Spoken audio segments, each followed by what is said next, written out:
नमस्कार, सत श्री अकाल, राम राम सा, खम्बागड़ी वणक्कम। आप सभी का ऑल्टरनेट मीडिया में फिर से स्वागत है। अचानक से सुप्रीम कोर्ट जाग कर उठती है और रामदेव जी को टारगेट करने लग जाती है। कहती है कि आप ये जो फॉल्स क्लेम्स कर रहे हैं, उसके लिए आपको भरपाई करनी पड़ेगी। तो हमारे साथ जुड़े हुए हैं डीके दुबे सर।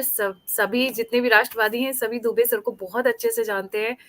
और मेरे को कान में एक खनक रहा है कि after all why Supreme Court after Ramdev ji और उनके प्रोडक्ट्स को लेके फॉल्स क्लेम्स। कहाँ से फॉल्स क्लेम्स? जी सर, ओवर टू यू।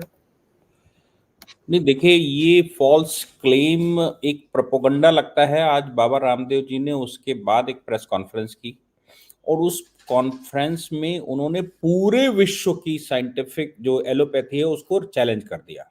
मुझे लगता है ये भारत में पहली बार किसी महर्षि ने कहा किया है और उन्होंने कहा है कि भाई ये भारत की वैदिक परंपराओं का हिस्सा है और ये आपने चरक को, सुश्रुत को, पतंजलि को, इनको सबको एक साथ आपने चैलेंज कर दिया है। बहुत सारे लोगों को उन्होंने बिठाया और जिनकी वो डिसीजेस क्योर हुई हैं, जिनके लिए विश्व के बड़े डॉक्टर्स ने, बड़े हॉस्पिटल्स ने उनको लाइलाज छोड़ दिया था और कहा था इनको घर ले जाओ, अब इनका कुछ हो नहीं सकता, इनके भगवान के लिए आराधना करो। तो उन्होंने ऐसे पचासों लोगों को बिठाकर आज चैलेंज किया है कि ये वो लोग हैं। और इसके अतिरिक्त तो उनके जो रिसर्च पेपर हैं साइंटिफिक जर्नल, वर्ल्ड के बड़े जर्नल्स में उनके पेपर पब्लिश्ड हैं, उनके फॉर्मूले पब्लिश्ड हैं। इसके अलावा भारत के नेशनल जो जर्नल्स रहते हैं उसमें पब्लिश्ड हैं। ये सब कुछ उन्होंने कहा है और साथ में कहा है कि ऑनरेबल सुप्रीम कोर्ट से रिक्वेस्ट करेंगे कि अगली हियरिंग में मुझे भी बुला लें। मैं अपने रिसर्च पेपर के साथ प्रेजेंट होऊंगा और कोर्ट के सामने जो गलत फैक्ट रखे गए हैं उन फैक्ट्स को मैं सही करूंगा। ये वर्ल्ड का जो गैंग है, उन्होंने कहा कि ये विश्व में एक गैंग काम करता है, उस गैंग की चारों ओर के आभा मंडल की वजह से ये सब कुछ हो रहा है जो फॉल्स एविडेंसेस रखते हैं। इसमें मुझे पार्टी एटलीस्ट बनाओगे, ये तो बात ठीक है कि उनको एटलीस्ट पार्टी तो बनाना ही पड़ेगा कि उनके खिलाफ कोई ऑर्डर हो और वो पार्टी भी ना बने। तो ये एक जंग मुझे लगता है भारत की हो गई है। हालांकि भारत इन विषयों पर काम कर रहा है। आपको याद होगा कि गुजरात में WHO के चीफ को मोदी जी ने इनवाइट किया था और ट्रेडिशनल मेडिसिन का सबसे बड़ा जो सेंटर है वो इंडिया में खोला गया है। WHO उसमें पार्टिसिपेट कर रहा है। 10,000 करोड़ रुपए या 11,000 करोड़ रुपए का इन्वेस्टमेंट आया है भारत सरकार का। भारत सरकार भारत की इन पद्धतियों को ग्लोबलाइज करना चाहती है और भारत सरकार ये चाहती है कि इनके एविडेंस बेस्ड रिसर्च हो।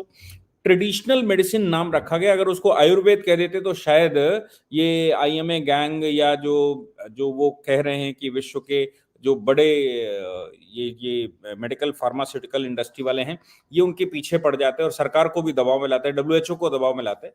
लेकिन इसको क्लिनिकल बेस्ड कहा गया है और ये कहा गया है कि ये जो है वो ट्रेडिशनल मेडिसिन को हम वर्ल्ड में स्थापित करना चाहते हैं जो फ्री की दवा है। आप सोचो कि आपके घर में जो किचन विज्ञान है, किचन में जो कुछ आपका लगा हुआ है, रसोई घर में है, वो सब औषधि है। हम वो भूल गए होंगे, वो औषधियां कम खाना शुरू कर दिया क्योंकि अपने को लगा कि कड़ुआ केवल मिर्चा कर सकती, तो क्यों हम उसमें दूसरी चीजें, गरम मसाले को डालें। तो क्या है कि मुंह तो स्वाद आना चाहिए। नतीजा निकल रहा कि शरीर में कुछ डिफिशियंसियां आने लगी हैं जिन पर अब कहा जा रहा है कि नहीं ये खाना चाहिए, वो खाना चाहिए, इसका मिश्रण, उसका मिश्रण। फलों में वही एक्सट्रैक्ट निकलता है, फूलों में वही एक्सट्रैक्ट निकलता है, सब्जियों में वही एक्सट्रैक्ट निकलता है, फिर मसालों में वही एक्सट्रैक्ट निकलता है। तो उनके सबके भारत के पास अपनी रिसर्चें हैं जिसको ट्रेडिशनल मेडिसिन वर्ल्ड कहता है। तो ट्रेडिशनल मेडिसिन के नाम से वो शुरू किया है और भारत सरकार की वो वर्ल्ड की सबसे बड़ा इनिशिएटिव है जिसमें मोदी जी ने प्रयास करके WHO को एग्री किया है। WHO का चीफ भारत में आया है। अब आप सोचो कि जब इतना सब कुछ चल रहा हो तो हमारे यहाँ मिसगाइड करना, मुझे लगता है कोर्ट के सामने वो सारे फैक्ट नहीं गए जो जाने चाहिए थे और वो अब जाएंगे। जहां तक मैं सोच पा रहा हूं कि वो अब जाएंगे क्योंकि बाबा रामदेव और उनकी टीम, उनके वैज्ञानिक, उन्होंने कहा मेरे पास सैकड़ों वैज्ञानिक हैं, उतने बड़े नहीं हैं जितना विश्व में WHO की मातहत आते होंगे, लेकिन मेरे पास वैज्ञानिक हैं। आप इंसुलिन बनाते हैं तो उनको आप नोबेल पुरस्कार देते हैं, हम इंसुलिन छुड़वा रहे हैं कि इंसुलिन लेने की जरूरत ही नहीं है। वो कह रहे हैं कि आपने कह दिया लीवर खत्म हो गया, आदमी खत्म हो गया, किडनी खत्म हो गई, हमने उसको दोबारा किया है। वो कहते हैं कि आप लोग ये कह रहे हो, मतलब जो जो मॉडर्न मेडिसिन है, इंग्लिश मेडिसिन है, वो ये कह रही है कि नहीं साहब ये अब हो नहीं सकता। वो कह रहे हैं हम इसको रीजनरेट करते हैं, इन ऑर्गन्स को रीजनरेट करने का काम कर रहे हैं। आप कह रहे हो जनरेट हो नहीं सकता, काट कर निकाल कर फेंक दो, आदमी को फेंक दो। और वो कह रहे हैं कि हम काटे बगैर उसको रीजनरेट कर देते हैं, और इसके मेरे पास एविडेंसेस हैं, इसके प्रमाण हैं, और वो प्रमाण क्लिनिकल प्रमाण है बाकायदा।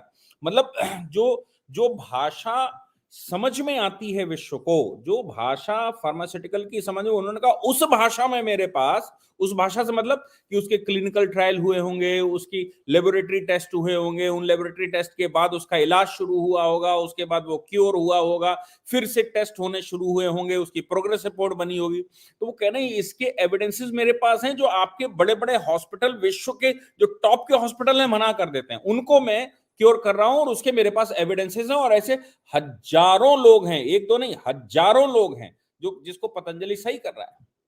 तो यहां पर मुझे लगता है कि अब समय आ गया है, जो मोदी जी का विजन है कि भाई हम ट्रेडिशनल मेडिसिन को स्टैब्लिश करेंगे, भारत की ट्रेडिशनल मेडिसिन को।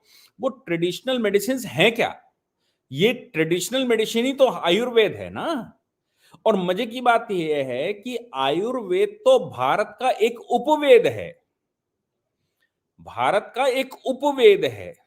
और ये उपवेद जो है वो भारत के महर्षियों में, विद्वानों में, ये हो सकता है कि कोई कहता है कि ऋग्वेद का पाठ है, तो कोई कहता है अथर्ववेद का पाठ है, मतलब अथर्ववेद का ये आयुर्वेद है, कोई कहता है कि नहीं उसका आयुर्वेद है। महर्षि पतंजलि के महाभाष्य में जो वेदों की शाखाएं बताई गई हैं, उन शाखाओं के जो अंतर बताए गए हैं, उनमें है भाई ये। और इसको आज तक कोई झुटला नहीं पाया। इसको पब्लिश किसने किया? मैक्स मूलर ने किया। वो भारतीय था क्या? मैक्स मूलर इसको भारतीय पद्धतियों को पब्लिश करता है। ब्रिटेन में मैकाले की रिपोर्ट को जब वहां लगाया जाता है, तो वो कहते हैं कि भारत का आयुर्वेद इतना डेवलप्ड है कि हम अभी उसको छू भी नहीं पा रहे हैं, और हम इतनी सब कुछ करने के बावजूद उनके पास नहीं पहुंच पा रहे। तो फिर वो वहां पर सवाल पैदा होता है कि जब इतना डेवलप्ड भारत है, तो हम भारत को जीतेंगे कैसे? तो वो कहते हैं इसको खत्म करना पड़ेगा सब कुछ। जब तक भारत से ये विधाएं खत्म नहीं होंगी, तब तक भारत को फतेह नहीं कर सकते, तब तक भारत पर राज्य नहीं कर सकते। ये सारी चर्चाएं हैं बाकायदा। और मजे की बात है कि हमारे कोर्ट में जो रॉन्ग फैक्ट्स रखे गए, उसमें बाबा रामदेव या आयुर्वेदाचार्यों को बुलाए बगैर, उनको नोटिस किए बगैर, उनको कोर्ट में बुलाए बगैर कोई कमेंट कोर्ट कर देता है, तो भाई सीधी सी बात है कि भारत की जो वैदिक परंपरा है, जो हजारों लाखों वर्षों से भारत में चल रहा है, जब इंग्लिश मेडिसिन पैदा नहीं हुई थी, तब भारत में जो औसत आयु है वो 100 वर्ष हुआ करती थी, पूर्ण आयु 120 वर्ष हुआ करती थी। आज भी आप कुंडली उठाकर देखिए तो उसमें पूर्ण आयु 120 वर्ष की है, औसत आयु 100 वर्ष की भारत में मानी गई। आज औसत आयु क्या है? आज औसत आयु आप समझ लीजिए कि चली गई है 25 वर्ष, कहीं और 30 वर्ष। तो औसत आयु भारत की कम हो गई। यहाँ पर मैं एक छोटा सा, आप रिस्पॉन्स की बात कर रहे हैं, आखिर ऐसा कौन सी पीआईएल आ गई, कौन सा ऐसा सीओ मोटो एक्शन ले लिया जो उनको ये आकर आगे स्टेटमेंट देना पड़ा? वो स्टेटमेंट ही नहीं दिया। एक एक करोड़ एक एक फॉल्स क्लेम्स पर ठोकेंगे ये, इस तरीके की स्टेटमेंट, बहुत हार्श स्टेटमेंट है ये। जी नहीं, मैं आपको बताता हूं एक्चुअली क्या है कि भारत के अंदर कुछ समस्याएं हैं, और समस्या है इंडियन मेडिकल एसोसिएशन। एक चीज दिमाग में रखिए, इंडियन मेडिकल एसोसिएशन कोई गवर्नमेंट की बॉडी नहीं है। ये एक प्राइवेट एसोसिएशन है जो अंग्रेजों के समय पर उनके लिए बनाई गई थी, उनके कॉन्सेप्ट को प्रोटेक्ट करने के लिए। लेकिन ये दुर्भाग्य भी है भारत का कि वो सबसे बड़ी संगठन है आज। और आईएमए को आप एक बात समझिए, ये कंप्लेंट आईएमए की है। आईएमए की एक बात और समझिए कि आईएमए के चीफ हुआ करते थे 2021 में जयलाल। बड़े ध्यान से सुनिएगा, जयलाल एक उनके चीफ हुआ करते थे, वो ईसाई थे, और वो इस प्लेटफॉर्म का इस्तेमाल ईसाइयत को बढ़ाने के लिए करते थे, पब्लिक स्टेटमेंट देते थे। वो बात दिल्ली हाईकोर्ट में एक पिटीशन चली गई, दिल्ली हाईकोर्ट के सामने उसके एविडेंसेस चले गए। तो दिल्ली हाई कोर्ट ने उस समय जयलाल को कटघरे में खींचा था, आईएमए से कहा था कि आप कैसे प्रेसिडेंट चुनते हैं जो यहां कन्वर्जन का काम कर रहे हैं इस प्लेटफॉर्म से, ये प्लेटफॉर्म कन्वर्जन के लिए है क्या? इतना सब कुछ हो चुका है आईएमए के साथ, और उस समय आईएमए के ऊपर बहुत सारे प्रश्न खड़े किए गए थे। आईएमए का क्या है कि जो हिंदुस्तान में डॉक्टर प्रैक्टिस करते हैं वो उस संस्था के सदस्य होते हैं। तो अब जब बाबा रामदेव या भारत का आयुर्वेद, भारत की नेचुरोपैथी, भारत में होम्योपैथी, ये सब बढ़ेगा तो मार्केट किसका जा रहा है? क्योंकि ये सारा खेल तो मार्केट का है, किसी को क्योर करने का नहीं है। आपने गब्बर इज बैक नहीं देखी होगी, शायद देखी है? गब्बर इज बैक, एक बार मैं आपको सजेस्ट करूंगा, गब्बर इज बैक मूवी देखिए, अक्षय कुमार की है। एक मूवी साउथ की, मैं उसका नाम भूल रहा हूं, उसमें भी जो भारत में इंसुलिन के अगेंस्ट में ओरल मेडिसिन का विकास हो रहा था, उस पर भी एक मूवी बनी है कि भारत में वो कैसे खेला गया कि भाई ओरल मेडिसिन कैसे बना सकते हो, इंसुलिन ही लेनी पड़ेगी। ये एक बड़ा कंपनियों का गेम है संसार का, और उस पर सब कुछ डेवलप हो गया है। मैं आपको उसको संक्षेप में, पहले मैं आपके सवाल का जवाब देता हूं कि आईएमए को लगा कि नहीं, बाबा रामदेव जो क्लेम कर रहे हैं कोविड के टाइम पर, हम सब जान रहे हैं, सब कोई जान रहा है कि आपके पास जो आज की इंग्लिश मेडिसिन है उसके पास कोई इलाज नहीं था, केवल प्रिवेंशन इज क्योर कहा जा रहा था, और उनको सेपरेट करके बंद किया जा रहा था। चाइना को आपने देखा, याद है, बाहर से ताले लगाए गए थे, चाइना में कीलों से ठोक दिए गए थे लोग, ताकि इनकी जो डिसीज है वो आगे ना बढ़ सके।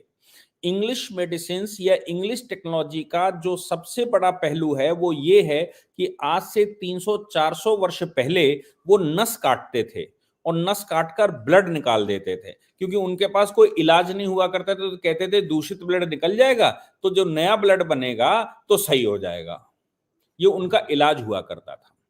लेकिन भारत में वो इलाज नहीं था। भारत तो आंख देखकर बता देता था, या अभी भी बता देते हैं कि इसमें रोग क्या है। हमारे यहाँ आप देखिए, सामान्यतः डॉक्टर मुंह देखेगा, जीभ देखेगा, टॉर्च लगाकर देखेगा, आंख में टॉर्च लगाकर देखेगा।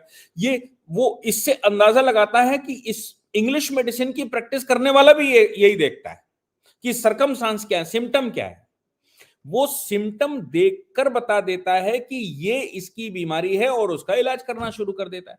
कोई ना कोई चीज डिफिशियंसी होगी, और वो डिफिशियंसी कहीं ना कहीं से तो पूर्ति होगी।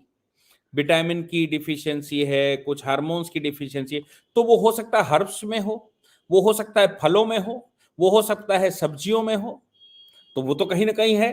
अब ये जो टेक्नोलॉजी है, इसको सार्वजनिक कर दिया पतंजलि ने, ये उसका दोष है कि बाबा रामदेव सुबह 4 बजे से एक टीवी चैनल पर बैठना शुरू करते हैं, और 8-9 बजे तक किसी न किसी टीवी चैनल पर बैठकर पूरे संसार को ये बताते हैं कि भैया ये फ्री में ले आओ। वो ये नहीं कहते हमारी मेडिसिन खाओ, वो कहते हैं इसमें ये खाना चाहिए, वो खाना चाहिए, ऐसा इस्तेमाल कर लेना, जब ऐसा, और फिर कहते हैं अगर रेडीमेड चाहिए हो तो हमारे पास है।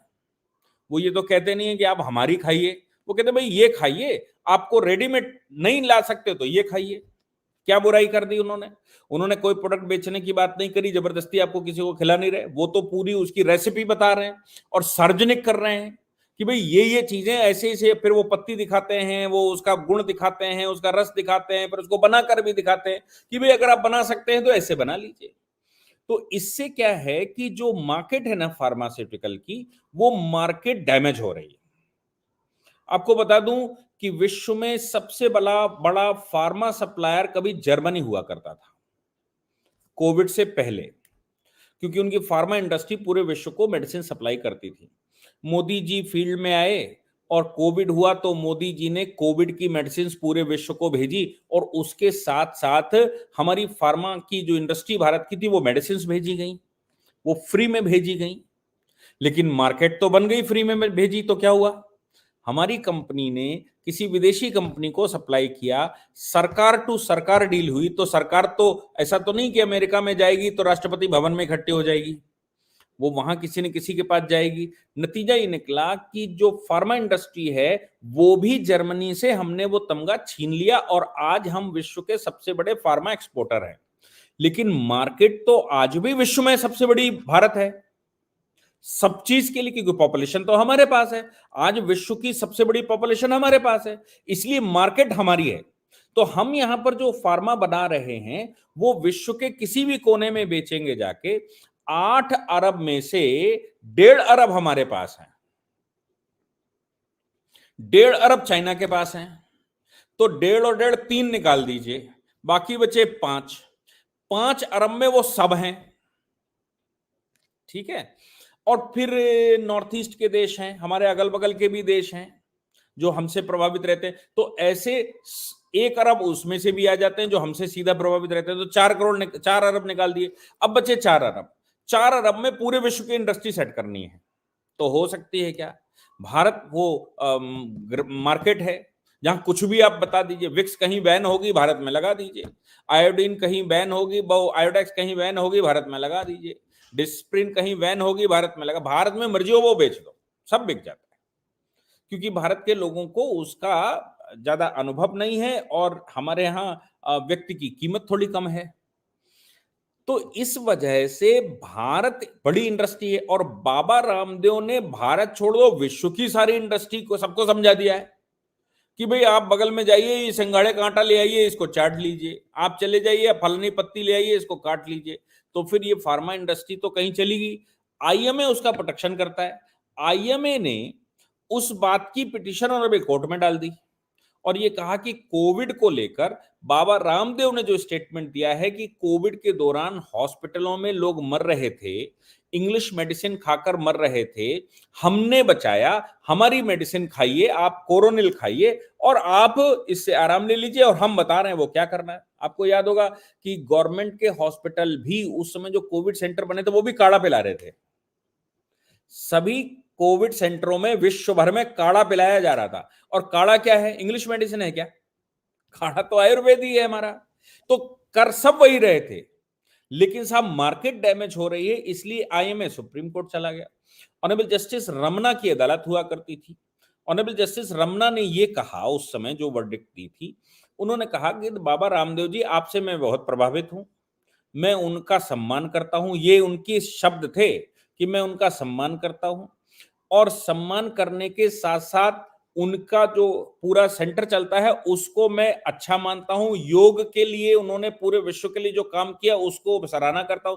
लेकिन आप अपने प्रोडक्ट को बढ़ाइए, अपने कॉन्सेप्ट को बढ़ाइए, आप इनको बुरा भला मत करिए, एलोपैथी को।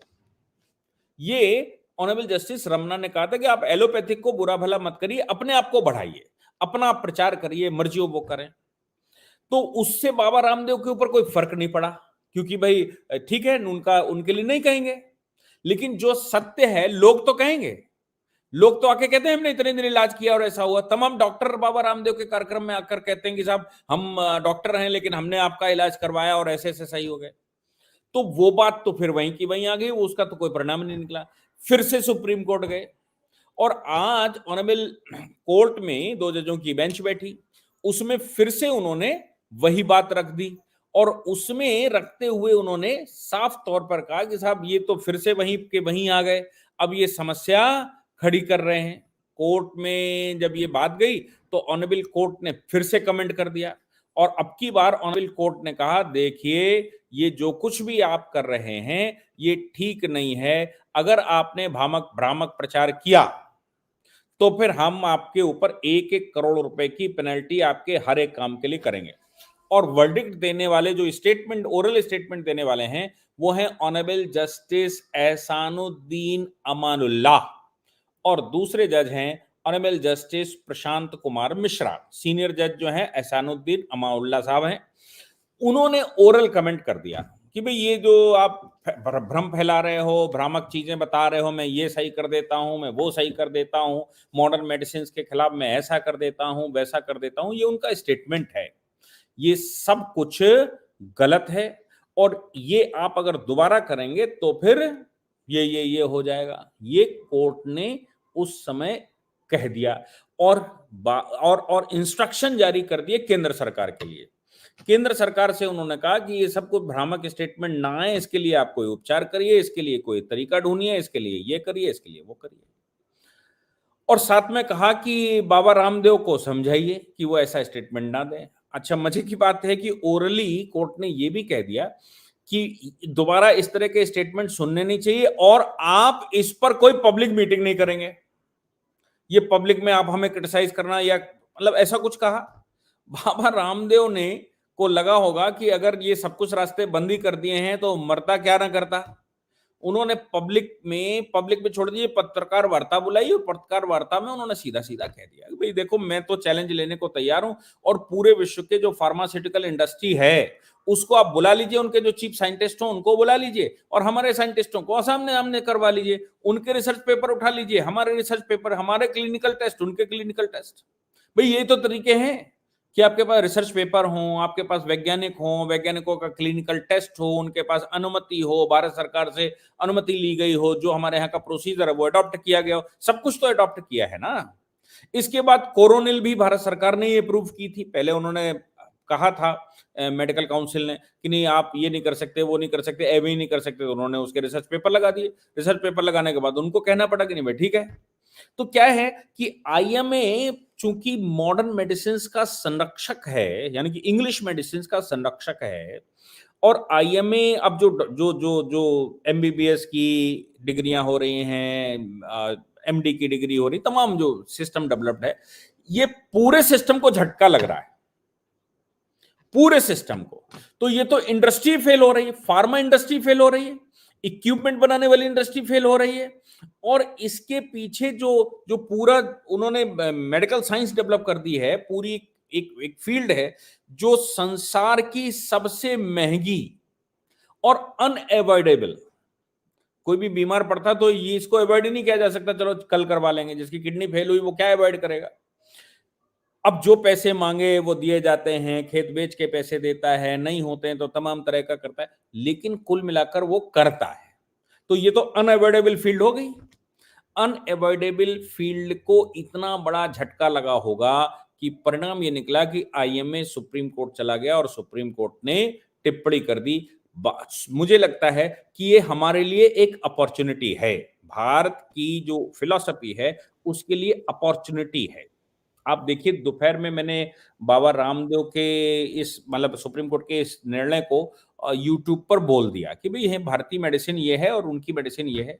तो साहब हमारे पास फोन आ गए कुछ डॉक्टरों के और बोले आप मेडिकल फील्ड के नहीं है, आपको बोलने का अधिकार नहीं है, आप क्या जाने वो क्या हो रहा है, कितने बड़े फ्रॉड है वो, क्या क्या चल रहा है और ये चल रहा है वो चल रहा है फला ढिमाका। हमारे पास फोन आ गए। मैंने कहा कि आयुर्वेद हमारे वेदों का हिस्सा है। अब वो अथर्ववेद में पूर्णता डेवलप्ड है, लेकिन उपवेद हम यजुर्वेद का मानते हैं और वो ऋग्वेद का मानते हैं, और ऋग्वेद संसार का सबसे प्राचीनतम ग्रंथ है जिसके ऊपर आज तक कोई प्रश्न नहीं खड़ा कर पाया। लेकिन ये जो आईएमए कर रहा है उसका मुख्य कारण है कि भारत में drugs and magical remedies act, अंग्रेजों के समय पर भारत की जो ये टेक्नोलॉजी है, इस टेक्नोलॉजी को आघात पहुंचे और अंग्रेजी सिस्टम को अडॉप्ट किया जाए, इसीलिए आईएमए भी बना था और उन्होंने कानून भी बनाया था। तो ड्रग्स एंड मैजिकल रेमेडीज, जब बाबा रामदेव ये कहते हैं या पतंजलि कहता है या हमारे जो आयुर्वेद के डॉक्टर हैं जब ये कहते हैं कि आपको कुछ करने की जरूरत नहीं है, जो इनक्यूरेबल डिसीज है इसको हम सही कर देंगे, ये आप पत्ती पत्ता खाइए जाके, तो ये इनका मानना है कि ये मैजिकल रेमेडी है। आप गलत आश्वासन देकर मैजिकल रेमेडी दे रहे हैं जो कि पनिशेबल है, जो अंग्रेजों ने भारतीय पद्धति को समाप्त करने के लिए पनिशेबल बनाई थी, क्योंकि वो इंग्लिश मेडिसिन को उनको एस्टेब्लिश करना था, उनको मिशनरी के हॉस्पिटल्स एस्टेब्लिश करने थी, क्योंकि पूरे विश्व में जो यूरोपियंस ने शासन किया उसका मुख्य साधन यही था कि वो राजा के पास गए, तुम्हारे पास बीमारी है तो मेरे पास ये दवा है, तो सिंपैथी गेन करी और पूरे विश्व में छल छल करके उन्होंने पूरे विश्व को कब्जा किया है। इसलिए वही बात है। लेकिन ये जो अब आप सुनेंगे, आपको मैं बताता हूं कि इसके पीछे का पूरा पूर्ण रहस्य क्या है। आप मुझे बताइए कि किसी को चूंकि मुझे शुगर बता दिया था, ये मेरे ऊपर एक्सपेरिमेंट, मैं डॉक्टर नहीं हूं, उस फील्ड पर कहने का अधिकार नहीं रखता हूं, लेकिन मैं भुक्तभोगी हूं। मेरा ग्लूकोज चेक हुआ, जनरली ग्लूकोज चेक होता है, ग्लूकोज चेक हुआ तो ब्लड शुगर निकला। मैं राम मंदिर अभियान में था, और राम मंदिर अभियान में अभियान प्रमुख का दायित्व था, तो दिन में 10-20 चाय पी लेता था, कुछ मिठाई शिठाई भी जिसके घर जाता था तो खा लेते थे। तो मुझे एक कुछ चक्कर सा आया रास्ते में, मुझे लगा कि मैं गिर जाऊंगा। मैंने उसको चेक करवाया तो मालूम पड़ा कि डॉक्टर ने कहा कि साहब आप डायबिटीज है, ग्लूकोज आपका बहुत बढ़ा हुआ है। फिर वो दूसरे 3 महीने वाला HAB पता नहीं कौन सा टेस्ट होता है वो किया, बोले नहीं साहब आप तो पक्का डायबिटिक हैं। गजब है, डायबिटिक हैं भाई। मन में चिंता हो गई, परिवार को चिंता हो गई कि मेरे खानदान में दूर दूर तक डायबिटीज किसी को नहीं है, लेकिन मुझे कैसे हो गई। तो मुझे लगा कि भाई हम ये चाय शुई पी रहे हैं और काम करते हैं समाज का, 2-4-5 घंटे रोज समाज के बीच में रहते हैं, लोगों के घरों में जाते हैं, लोगों के साथ बैठते हैं, बैठकें करते हैं, तो ये सब लाइफ स्टाइल गलत हो गई। फिर मैंने किसी डॉक्टर को सुना, उसने कहा कि ये जो ग्लूकोज है, ये ग्लूकोज डायबिटीज नहीं बताता किसी तरह से। ग्लूकोज एक इमेजिनेशन हो सकता है, लेकिन बढ़ा हुआ ग्लूकोज डायबिटिक है ये नहीं बताता। तो क्या बताएगा, कैसे पता लगे? तो डॉक्टर ने मेरे से कहा कि वो बड़े वरिष्ठ डॉक्टर थे, तो उन्होंने मेरे से कहा कि आपने इंसुलिन चेक करवाया कि नहीं, पेनक्रियास काम कर रही कि नहीं कर रही। मैंने कहा वो तो कोई डॉक्टर बताता ही नहीं है। बोले आप पेनक्रियास चेक करवाइए, इंसुलिन चेक करवाइए। तो मैंने फास्टिंग इंसुलिन चेक करवाया, तो वो तो एकदम नॉर्मल थी, जो जितनी होनी चाहिए एकदम परफेक्ट, मतलब ऐसा भी नहीं मार्जिन पर हो, कम हो, परफेक्ट। तो मैंने डॉक्टर साहब को दिखाया, मैंने कहा कि ये तो इंसुलिन तो प्रॉपर है। तो बोले आपकी इंसुलिन प्रॉपर बन रही है तो आप डायबिटिक नहीं है। तो मैंने कहा फिर क्या हूं? बोले इसको आप इंसुलिन रेजिस्टेंस कह सकते हैं। तो हमने कहा ये डॉक्टर ने जो दवाएं लिख दी वो, उन्होंने कहा बिल्कुल बंद कर दीजिए। मैंने कहा कि बंद कर दूंगा तो ये ब्लड शुगर तो किडनी गला देगा, लीवर गला देगा, हार्ट फेल कर देगा, आंखें खराब कर देगा, कान पर्दे खत्म हो जाएंगे, ये सब बताया जाता है। उन्होंने कहा कोई पर्दा कोई हार्ट नहीं खत्म हो जाएगा, आपको जो मैं बता रहा हूं वो करिए। क्या करें?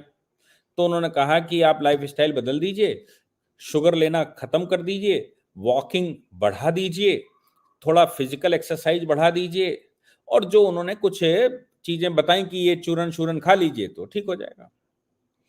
हमने खाया। अभी बहुत दिनों से मैंने चेक नहीं करवाया था, अभी मुझे कुछ समस्या हुई तो मैंने चेक करवाया तो एकदम नॉर्मल है ब्लड शुगर, और वो 3 महीने वाला वो भी नॉर्मल है। जबकि 20 डॉक्टरों ने मुझे बता दिया कि आप जो है वो डायबिटिक हैं, दवा की जब तक डायबिटीज की दवा नहीं खाएंगे मर जाओगे, पूरी किडनी विडनी फेल हो जाएगी। अब आप बताइए कि ये जो डायबिटीज का इलाज पूरे देश में हमारे होता है, जो मैं खुद भुक्तभोगी हूं, ये डायबिटीज का इलाज केवल ब्लड में शुगर देखकर ब्लड शुगर की दवा दे देते हैं, जिसकी वजह से हार्ट फेल हो जाता है, किडनी फेल हो जाती है। वो मेडिसिन से होती है, शुगर से नहीं होती, शुगर की दवा खाने से होती है। क्योंकि वो तो एंटीबायोटिक आपने दिया है या कुछ भी दिया है, वो तो कहीं ना कहीं इफेक्ट डालेगा, जाके कहीं ना कहीं तो असर दिखाएगा। अगर बीमारी नहीं है तो कहीं दूसरी जगह दिखाएगा। चाकू आप हाथ में एक सेब रखकर काटिए तो सेब कटेगा, लेकिन सेब ना हो तो हाथ कटेगा। जब बीमारी है तो उसकी मेडिसिन दीजिए, बीमारी अगर नहीं है तो वो मेडिसिन कहीं आपकी बॉडी भी खराब करेगी। तो ये हमारे यहाँ के इलाज हैं कि आपको फैट बॉडी को चलाने के लिए, जो मैं जानता हूं, हमारी श्रीमती जी जो हैं वो फिजिकल की मास्टर किए हुए हैं, मतलब वो उसमें उन्होंने किया है, बीपीएड किए हुए हैं, मेटाबॉलिज्म की बात बताती हैं, वो फिजिकल बॉडी का एक्सरसाइज कैसे होती है सब बातें बताती हैं। उन सबके अनुसार 3 चीजों की बॉडी में आवश्यकता है, और वो ये मतलब एक सामान्य ज्ञान है, कोई डॉक्टर का ज्ञान नहीं है, ये सामान्य ज्ञान है कि फैट चाहिए, कार्बोहाइड्रेट चाहिए और ग्लूकोज चाहिए। अब डॉक्टर ने ग्लूकोज आपका बिल्कुल बंद कर दिया, फैट बिल्कुल बंद कर दिया। जिन चीजों में फैट होता है उनसे भी रिफाइंड निकाल कर दे दिया, बोले उसमें से भी फैट हटा दो। अब बॉडी को अगर फैट की जरूरत है तो कहां से लाए? बॉडी को ग्लूकोज की जरूरत है तो कहां से लाए? कार्बोहाइड्रेट जो आपने खाया उससे निकालेगा तो वो बैड फैट निकलेगा, वो बैड ग्लूकोज निकलेगा। सेल उसको लेगी नहीं तो छोड़ देगी ब्लड में। बैड फैट बॉडी कंज्यूम नहीं करेगी तो फैट बढ़ जाएगा। लेकिन साहब हमारे यहाँ तो यही चल रहा है। अब आप बताओ कौन सी दृष्टि से ये जो एलोपैथिक वो दिया जा रहा है, कहा जा रहा है, ये कौन सी दृष्टि से ये जस्टिफाई करता है बॉडी की फिजिक को? मुझे तो नहीं लगता कहीं करता। लेकिन है क्या? अब वो उसने, आप ऐसे समझिए, आपने अगर मार्केटिंग कभी सुनी हो तो ये मेरे पास एक ग्लास है, ये ग्लास बनाने वाले ने बना दिया, लेकिन हम तो चुल्लू से पानी पीते हैं भारत वाले। अब ये गिलास बिकेगा कहां? बेचने वाले को ये बेचना है, तो क्या करे? मैं आपको ग्लोबल मार्केटिंग, भारत जिस ट्रैप में इस समय फंसा हुआ है उसकी बात बता रहा हूं। अब ये ग्लास उसको बेचना है तो सबसे पहले मेरे से उसने कहा गिलास खरीद लो। मैंने कहा भैया जरूरत ही नहीं, हम तो चुल्लू से पीते हैं। उसने कहा कि भैया गिलास खरीद लो, आपको बड़ा काम आएगा। हमने कहा यार क्यों पैसे लगाएंगे, क्या काम आएगा, ये तो किसी काम का ही नहीं है। इस ग्लास को बेचने के लिए उसने एक एनजीओ तैयार करी। उस एनजीओ ने कहा कि जो चुल्लू से पानी पीते हैं उसमें हाथ की अशुद्धियां पेट में चली जाती हैं, पेट खराब हो जाएगा। और हमको वो समझा दी किसी ने कि साहब हाथ से अगर आप खाना खाएंगे, हाथ से पानी पिएंगे तो फिर हाथ में अशुद्धियां होंगी बहुत सारी, वो सब पेट में जाएंगी, आपका हाथ अशुद्ध होता है, आप बीमार पड़ रहे हो। अब मैं क्या करूंगा? मैं कहूंगा कि भैया खाना खाने के लिए, पानी पीने के लिए गिलास ला दो, क्योंकि हाथ में अशुद्धियां होती हैं, गिलास शुद्ध है। ऐसे गिलास वो बेच देगा हमको। तो क्या किया, प्रोडक्ट पहले बना लिया, प्रोडक्ट बनाकर उसके अनुसार रिसर्चें करनी शुरू कर दी, उसके अनुसार पेपर पब्लिश करने शुरू कर दीजिए, उसके अनुसार डॉक्टरों को कन्विंस करना शुरू कर दीजिए, उसके अनुसार पूरे देश का माइंडसेट कर दीजिए, तो फिर हम सब उसी दिशा में बहेंगे। अब जब उस दिशा में बहेंगे तो दवा कहां से आएगी? जिसने वो दवा बनाई होगी वो देगा। अब वो दवा देने वाला डॉक्टर कैसे बनेगा? वो डॉक्टर उन्होंने जो यूनिवर्सिटी बनाई होगी अमेरिका में और यूरोप में, वहां पढ़ने जाएगा तो वो भी पैसे देकर आएगा। फिर उसके जो ऑपरेशन करने के इक्विपमेंट हैं वो कौन बनाएगा? वो भी वही बनाएंगे, भारत में बेचेंगे। और इस तरह पूरी इंडस्ट्री वहां बनेगी और भारत में बिक जाएगी, और हमारे डॉक्टर से लेकर नीचे तक सब उससे कन्विंस होंगे भाई यही इलाज है। मर रहा है तो मर गया। तो कैसे कह रहा है? कह रहा भैया शुगर थी, शुगर की वजह से मल्टी ऑर्गन फेलियर हो गया। ये भारत में आपने खूब सुना होगा कि शुगर थी, उसकी वजह से लीवर फेल हुआ, किडनी फेल हुई, हार्ट फेल हो गया।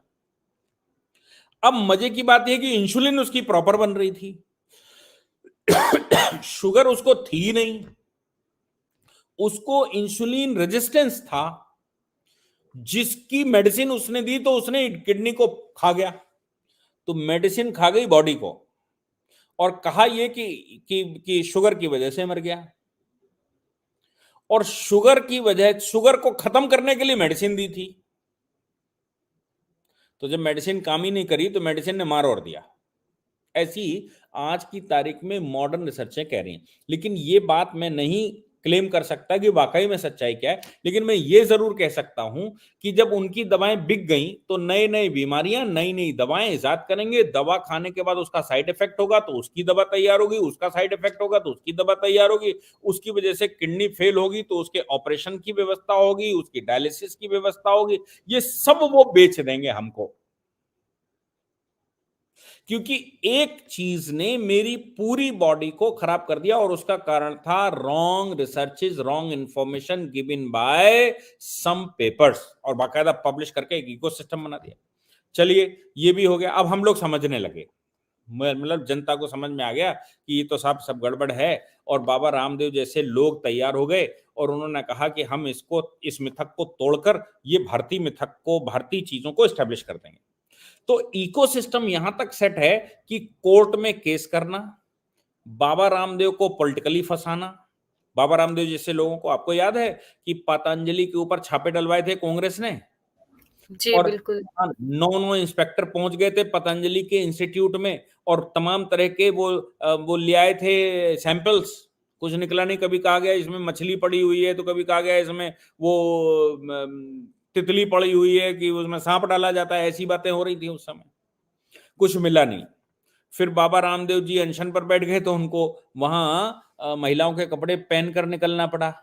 इतना स्ट्रॉन्ग इकोसिस्टम है कि वो अपनी इंडस्ट्री को किसी प्रकार से कमजोर नहीं होने देंगे। यहां तक कि हमारी सरकारों ने, हमारे देश की सरकारों ने आयुर्वेदिक डॉक्टर की सैलरी कम रखी है और एलोपैथिक की ज्यादा रखी हुई है। इस बात को लेकर आयुर्वेदिक डॉक्टरों का जो एसोसिएशन है वो सुप्रीम कोर्ट चला गया और सुप्रीम कोर्ट से उसने कहा कि साहब प्रैक्टिस हम भी कर रहे हैं, प्रैक्टिस वो भी कर रहे हैं, हम भी क्योर कर रहे हैं, वो भी क्योर कर रहे हैं, जितना टाइम वो दे रहे हैं उतना टाइम हम दे रहे हैं, तो हमारी सैलरियां सरकार बराबर क्यों नहीं देती है कि हॉस्पिटल में।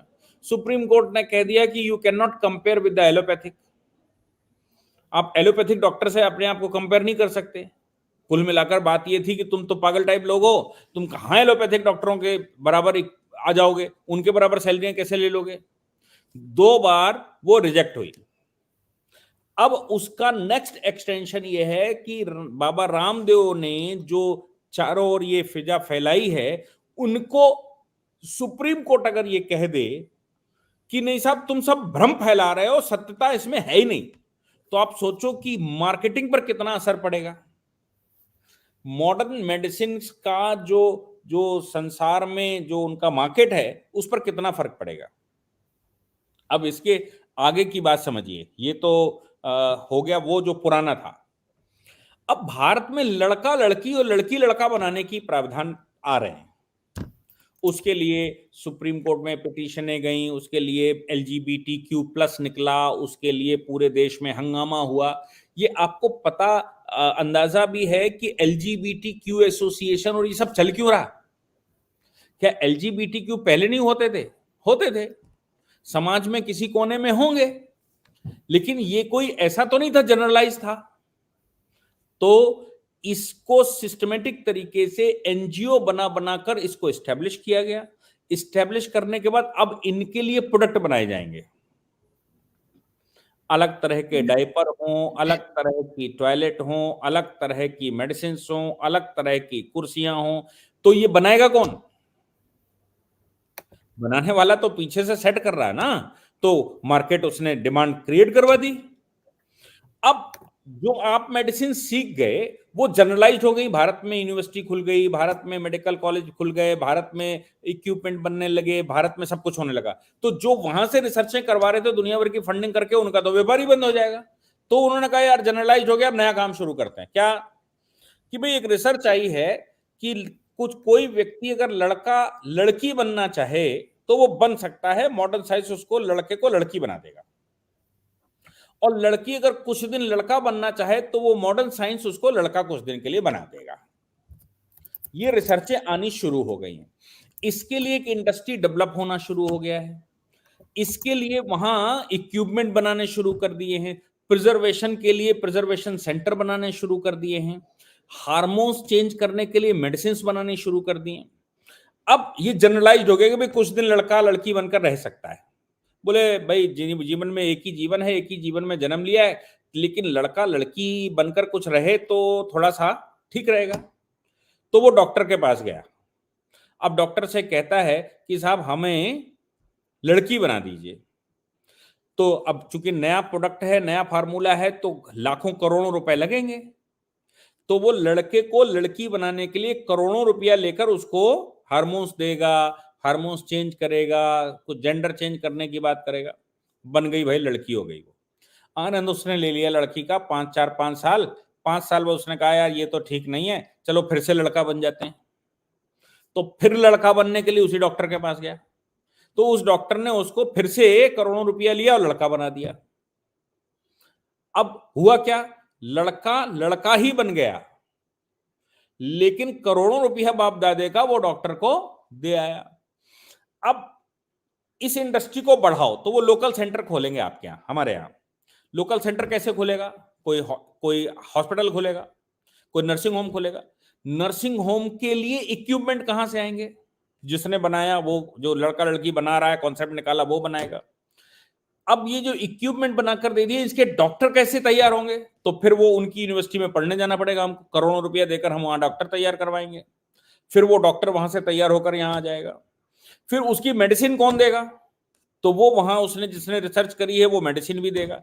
इस प्रकार एक नर्सिंग होम ऐसा बनेगा जो कि लड़के को लड़की और लड़की को लड़का बनाएगा, हमारा आदमी बनाएगा, हमारा डॉक्टर सीख कर आएगा, पहले उसको पैसे देकर आएगा, फिर इक्विपमेंट भी लाएगा, मेडिसिन भी लाएगा, फिर वो टेक्नोलॉजी भी लाएगा, और फिर जरूरत पड़ी तो बड़ा हॉस्पिटल उनके पास ही है। अगर लड़का लड़की ना बन पाया और कहीं बीच में त्रिशंकु बन गया तो फिर उनके पास जाना, तो वो सही करेंगे। और नहीं हो पाया तो फाइनली कहेंगे भैया इसको शुगर थी और शुगर की वजह से मर गया।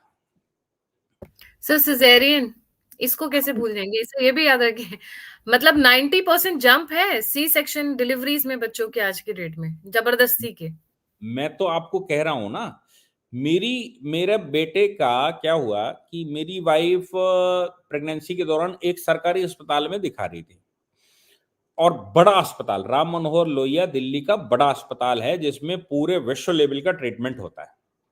लेकिन साहब उनका मन नहीं भरा। बोली नहीं तुम तो सरकारी अस्पताल में दिखाते हो, सरकारी अस्पताल में करवा रहे हो, सरकारी अस्पताल में करवा रहे हो। तो बगल में किसी डॉक्टर के पास बोली, मैं उनसे बात कराई हूं और वो कह रही कि तुम्हारा सिजेरियन नहीं करेंगे। जबकि उसमें हॉस्पिटल में उन्होंने कहा भाई अब जरूरत पड़ी तो सिजेरियन में करेंगे, वो तो सरकारी अस्पताल था, उसको क्या मतलब है।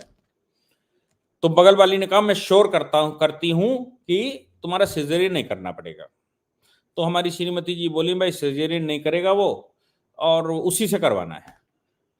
तो मैंने कहा भैया आप क्या बताएं, कोई कॉम्प्लिकेशन हो गया तो जीवन भर के लिए बात खड़ी हो जाती है। चलो तुम जो कह रही हो, हमारे 1-2 लाख खर्च होंगे, करेंगे।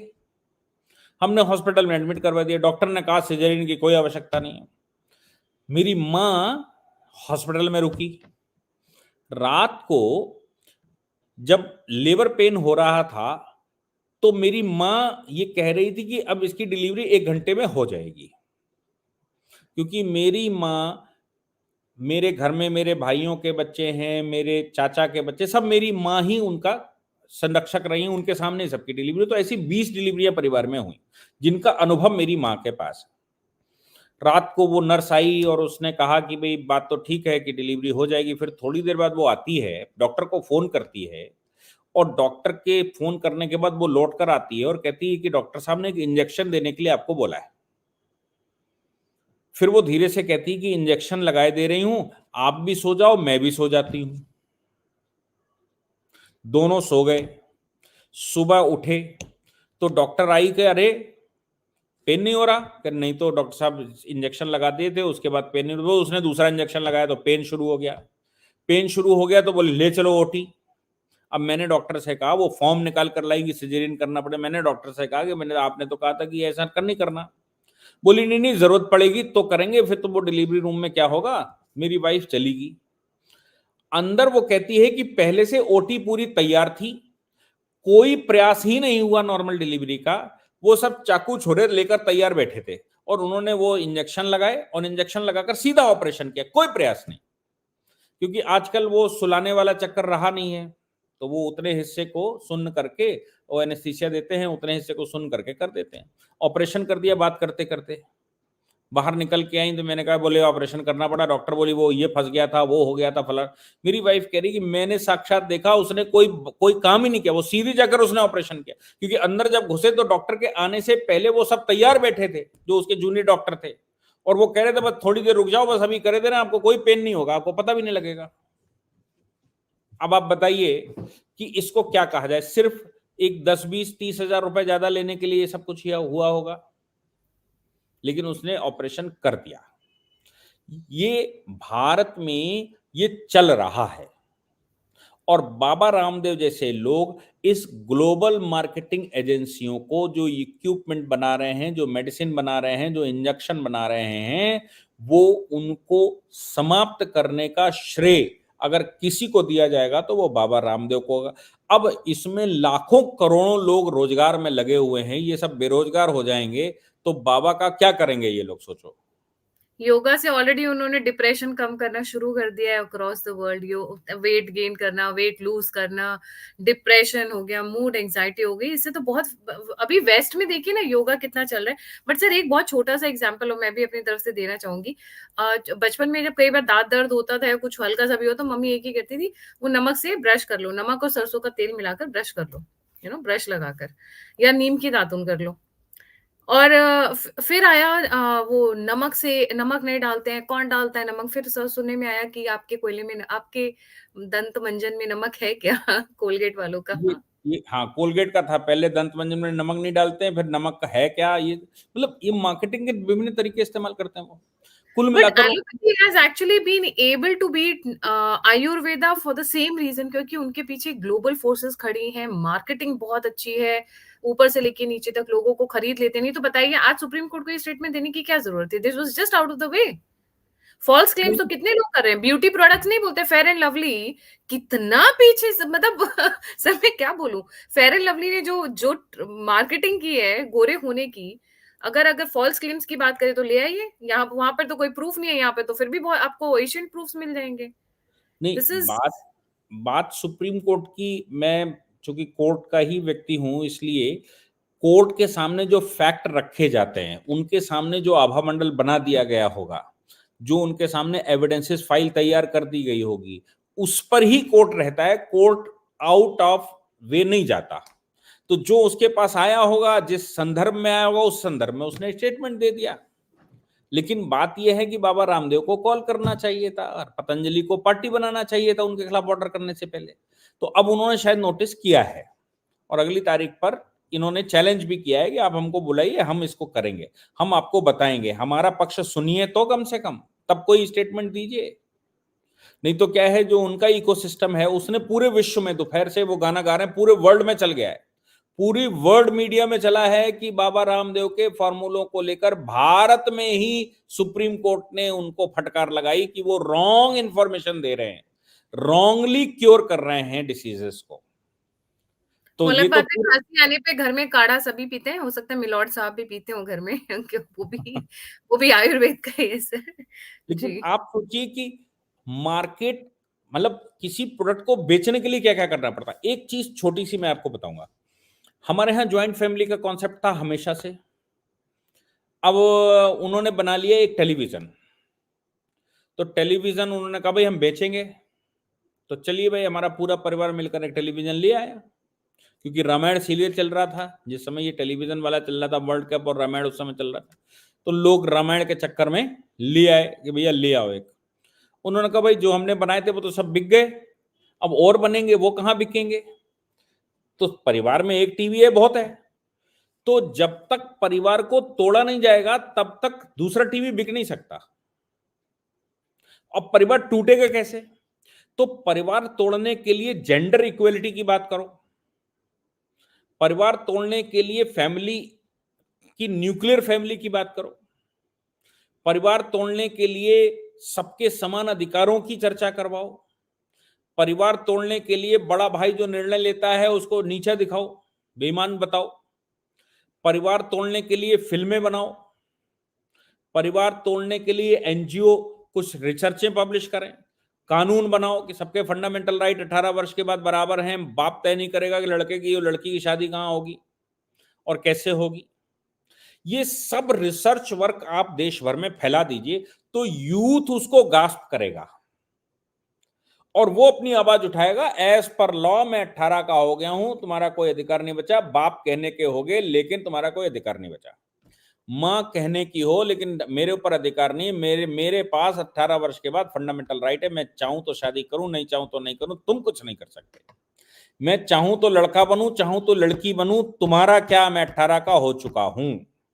मैं चाहूं तो एलजीबीटी क्यू बनूं, मैं चाहूं तो गे मैरिज करूं, मैं चाहूं तो सिबलिंग मैरिज करूं, तुम कौन होते हो?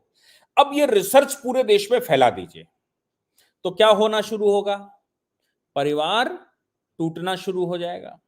और परिवार टूटेगा तो घर अलग बनेगा तो उसकी इंडस्ट्री चलेगी। परिवार टूटेगा तो टीवी अलग लगेगा, परिवार टूटेगा तो फ्रिज अलग लगेगा, परिवार टूटेगा तो वो मिक्सी अलग बिकेगी, परिवार टूटेगा तो वॉशिंग मशीन अलग बिकेगी, परिवार टूटेगा तो फिर एसी अलग बिकेगा। अब वो परिवार टूटा तो भाई ये हो गया। उन्होंने कहा इसके बाद फिर क्या? उन्होंने कहा बच्चों के अधिकार अलग हैं, बच्चे अलग कमरे में सोने चाहिए, माँ बाप अलग कमरे में सोने चाहिए, और बच्चों के पास अलग टेलीविजन फ्रिज होना चाहिए, माँ बाप के पास अलग होना चाहिए, वो भी लगाना। अब वो प्रेस्टीज इशू बन गया तो और बिक गए उनके। फिर उन्होंने कहा कि भाई एसी जो है वो इन्वर्टर एसी, कन्वर्टर एसी, ऐसा वाला एसी, वैसा वाला एसी, हर बार आप जाइए तो कुछ नया मिलेगा आपको। बाइक एक हमने ले ली तो अगली बार ये सेल्फ स्टार्ट वाली, फिर उसमें वो वाली, फिर इसमें एलईडी वाली, फिर उसमें वैसी वाली, तो ये हो रहा है। अब परिवार भी तोड़ना शुरू कर दीजिए, ये रिक्वायरमेंट बना दीजिए। इसके पीछे उनको इकोसिस्टम कहां तक लाना पड़ता है, महुआ मोइत्रा जैसे लोगों को सेट करना पड़ता है कि वो पार्लियामेंट में घुस जाएं। पार्लियामेंट में घुसकर जो इंडस्ट्रियलिस्ट हैं उनसे प्रश्न डलवाएं। पार्लियामेंट में घुस के इस तरह के फंडामेंटल राइटों की, जेंडर इक्वेलिटी की बातें करें, ताकि पार्लियामेंट में भी कानून परिवर्तित हो। और कानून बदलेगा तो कानून सबका बेस है, तो सब न्यूक्लियर फैमिली बनती चली जाएंगी।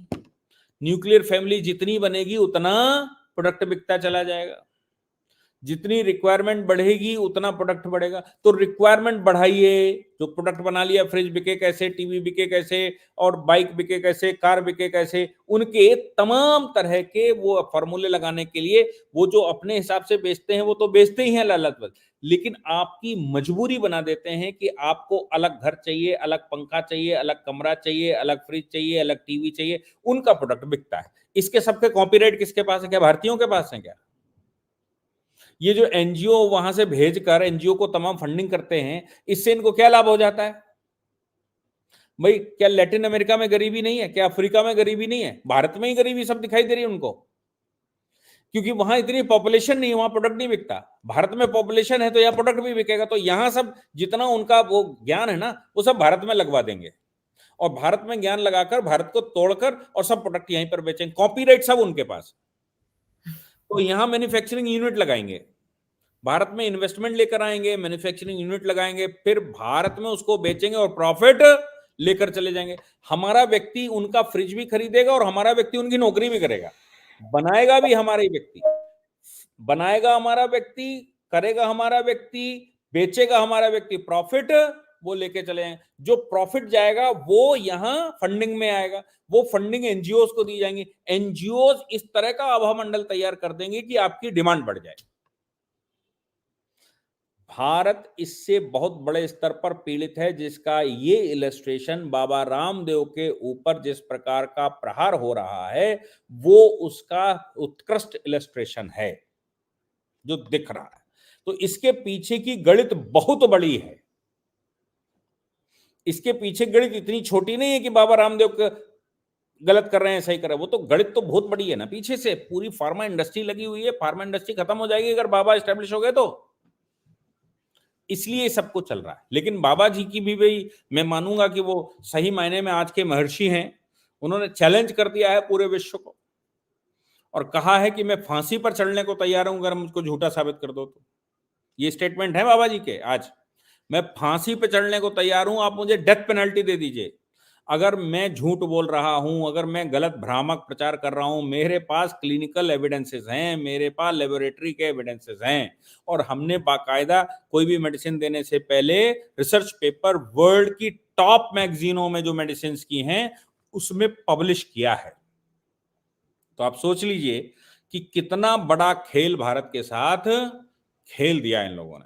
लेकिन देखिए अभी देश में सरकार उस प्रकार की ही है जो ट्रेडिशनल मेडिसिन पर काम कर रही है, सरकार उस प्रकार की ही है जो देश की पुनर्स्थापना करने पर तुली हुई है, सरकार उस प्रकार की ही है जो भारत के वैदिक वैज्ञानिक परंपराओं को रीस्टैब्लिश करना चाहती है, भारत को बचाना चाहती है।